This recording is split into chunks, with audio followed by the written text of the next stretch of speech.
আপনি মোবাইলে যখন একটা ছবি বানান, মজা করে কাউকে এআই দিয়ে ফ্যান্টাসি দুনিয়ার কোনো কিছু দেখান, তখন কি বুঝতে পারেন এর জন্য অন্য প্রান্তে কতটুকু শক্তি খরচ হচ্ছে? যে কৃত্রিম বুদ্ধিমত্তা এআই আজকের দুনিয়া বদলে দিচ্ছে, তার খরচ শুধু টাকা বা সময় না, বরং বিদ্যুৎ, পানি এবং প্রকৃতির দিক থেকেও বিশাল এক মূল্য দিতে হচ্ছে আমাদের।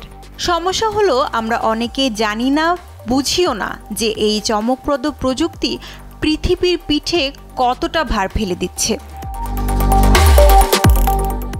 ধরুন আপনি টিকটকে একটা এআই ফিল্টার চালালেন, মজা করেই করলেন, কিন্তু সেই ফিল্টার চালাতে ভিডিও গেল 1000 মাইল দূরের সার্ভারে। সেখানে এআই প্রক্রিয়া চালিয়ে রিটার্ন হলো নতুন ভার্সন। এই কয়েক সেকেন্ডের মজা নিতে গিয়ে আপনি জানতেও পারলেন না সেই সার্ভারে হয়তো কয়েক লিটার পানি বাষ্পে পরিণত হয়ে উবে গেছে।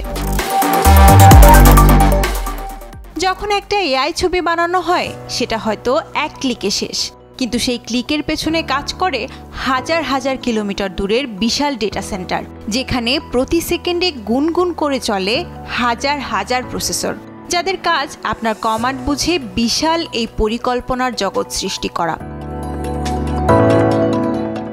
এই বিশাল কম্পিউটিং প্রসেস চালাতে লাগে গিগাওয়াটের পর গিগাওয়াট বিদ্যুৎ, আর সেই বিদ্যুৎ উৎপাদন আর সার্ভার ঠান্ডা রাখতে লাগে প্রচুর পানি।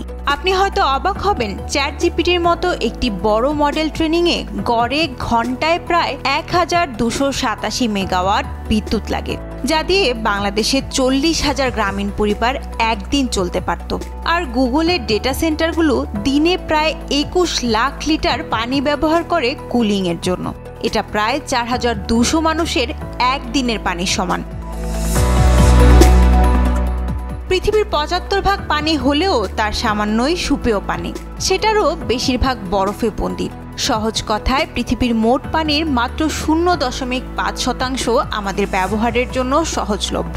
এদিকে বর্তমানে প্রায় 720 মিলিয়ন মানুষের বসবাস এমন জায়গায় যেখানে পানির চরম সংকট। এআই প্রযুক্তির অদম্য বিস্তার সেই পানির সংকট আরও বাড়িয়ে দিচ্ছে। কিন্তু এই কৃত্রিম বুদ্ধিমত্তা কি শুধু প্রয়োজনীয় কাজে ব্যবহৃত হচ্ছে? মোটেই না। এমন এমন কাজেও এই শক্তি খরচ হচ্ছে যেগুলো একেবারে অপ্রয়োজনীয়।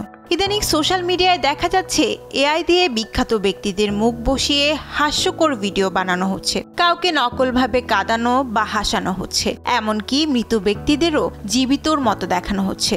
কেউ কেউ আবার প্রতিদিন মিড জার্নি বা ডেল-ই ব্যবহার করে শুধু মজার জন্য 50 থেকে 60টা ছবি বানিয়ে ফেলছেন। কখনো ক্যাট সামুরাই, কখনো ডিজিটাল ঈদ জামা বানিয়ে সোশ্যাল মিডিয়ায় পোস্ট করছেন। বিজ্ঞানীদের শঙ্কা, এই গতিতে চললে 2030-এর মধ্যে এআই হতে পারে পৃথিবীর অন্যতম বড় কার্বন ও পানি নিষ্কাশনকারী প্রযুক্তি। এআই ব্যবহারে পানির ব্যবহার 2027 সালের মধ্যে বছরে 6.6 বিলিয়ন ঘনমিটার ছাড়িয়ে যেতে পারে, যেটা ডেনমার্কের মতো একটি দেশের বার্ষিক পানি ব্যবহারেরও 4 থেকে 6 গুণ বেশি। তাহলে কি আমাদের পুরোপুরি এআই বাদ দিতে হবে? না, একেবারেই না।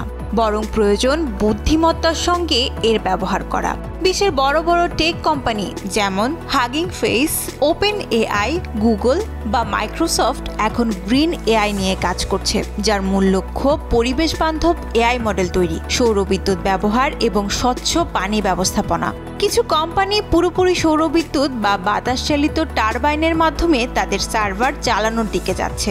আরেকটা বড় দিক হলো, কি কাজে আমরা এআই ব্যবহার করছি তা নিজেকে জিজ্ঞেস করা।